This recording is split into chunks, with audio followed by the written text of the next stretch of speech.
जगत कल्याणार्थ माँ जगदम्बा दुर्गा ने अनेक असुरों का संहार किया था। माँ जगदम्बा दुर्गा ने जिन असुरों का संहार किया था उनमें से प्रमुख थे दो भाई शुंभ और निशुंभ।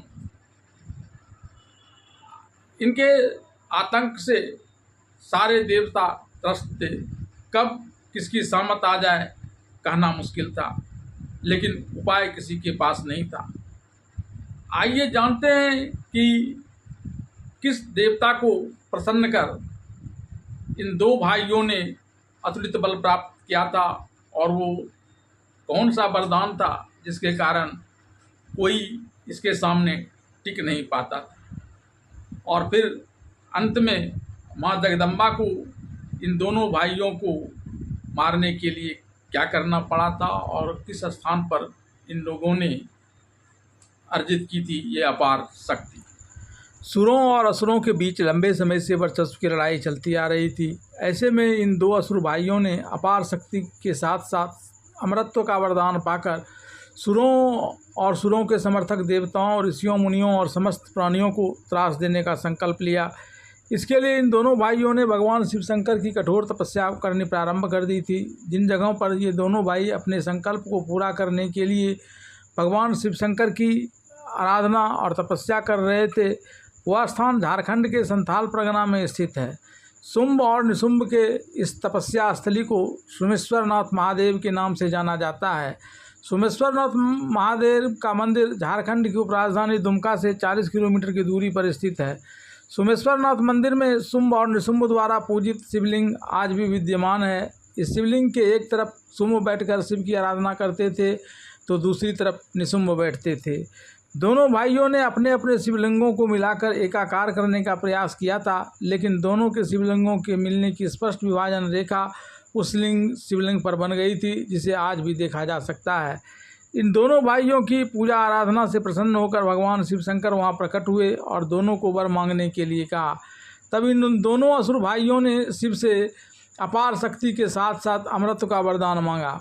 भगवान शिव शंकर ने इनके मांगे गए अमृत अपार शक्ति का वरदान तो इन्हें तत्काल दे दिया, लेकिन अमृतत्व के वरदान की जगह कोई दूसरा वरदान मांगने के लिए कहा जो इन्हें अमृतत्व का विकल्प प्रदान कर सके, क्योंकि सीधे सीधे अमृतत्व का वरदान इस सृष्टि में किसी को भी नहीं दिया जा सकता है।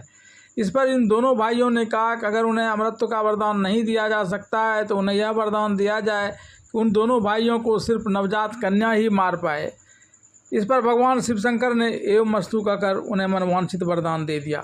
शिव से इस वरदान को पाने के साथ ही इन दोनों असुर भाइयों का आतंक पराकाष्ठा पर पहुंच गया। भूलोक, पाताल लोक और देवलोक, इन तीनों ही लोकों पर उसने विजय प्राप्त कर ली। असुर भाई वहां रहने वाले देवताओं, ऋषियों, मुनियों, नरों, किन्नरों समेत समस्त प्राणियों को भयानक त्रास देना प्रारंभ कर दिया। शिव वरदान से संपन्न अतुलित बलशाली इन दोनों असुर भाइयों के त्रास से मुक्ति का किसी को कोई मार्ग दिखाई नहीं पड़ रहा था।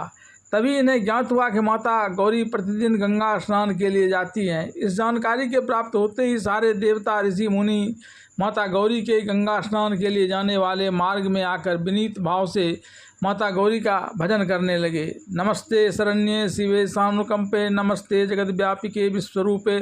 तब उन्हें ऐसा करते देख माता गौरी ने पूछा कि आप यहाँ किसकी स्तुति कर रहे हैं। इस पर माता गौरी के शरीर से अंबिका देवी प्रकट हुई और उन्होंने बताया कि ये शुंभ और निशुंभ के अत्याचारों से त्रस्त नर, मुनि, गंधर्व, किन्नर, देवता समस्त प्राणीगण हैं और ये हमारी ही स्तुति कर रहे हैं।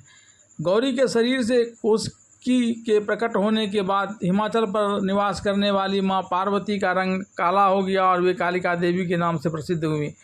इधर शुंभ और निशुंभ के एक दूत ने इस घटना को घटित होते देखा और कौशिकी अंबिका देवी की अनिंद सुंदरता को देख वह दूत शुंभ और निशुंभ के पास गया और सारी घटनाओं का विशद वर्णन करते हुए अंबिका देवी के सौंदर्य का विशेष प्रशंसा करते हुए बताया कि ये स्त्रियों में रत्न है और इन्हें आपके पास होना चाहिए।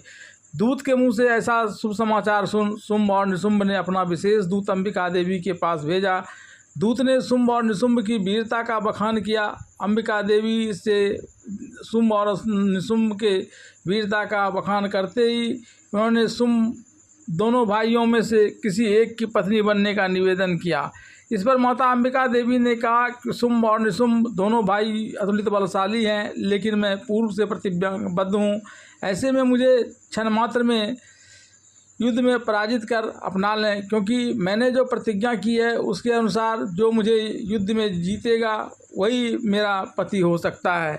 अंबिका देवी द्वारा इस प्रकार से शुंभ और निशुंभ के प्रणय निवेदन को ठुकराने की बात जब उस विशेष दूत ने शुंभ और निशुंभ को सुनाया तो उसने ध्रुवलोचन को एक बड़ी सेना लेकर अंबिका देवी का बाल पकड़कर घसीटते हुए अपने दरबार में लाने का आदेश दिया, लेकिन अंबिका देवी ने तत्क्षण उसे वहीं मार गिराया। इसके बाद शुंभ और निशुंभ ने अपने सेनापति चंड और मुंड को अंबिका देवी से लड़ने के लिए भेजा, लेकिन अंबिका देवी ने उन दोनों सेनापतियों को भी तुरंत नष्ट कर दिया। और इसके पश्चात जब शुंभ और निशुंभ युद्ध करने के लिए आया तो माँ दुर्गा ने उसका भी तत्काल वध कर दिया और देवताओं, ऋषियों, मुनियों समेत समस्त प्राणियों को शुंभ और निशुंभ के त्रास से मुक्त कर दिया।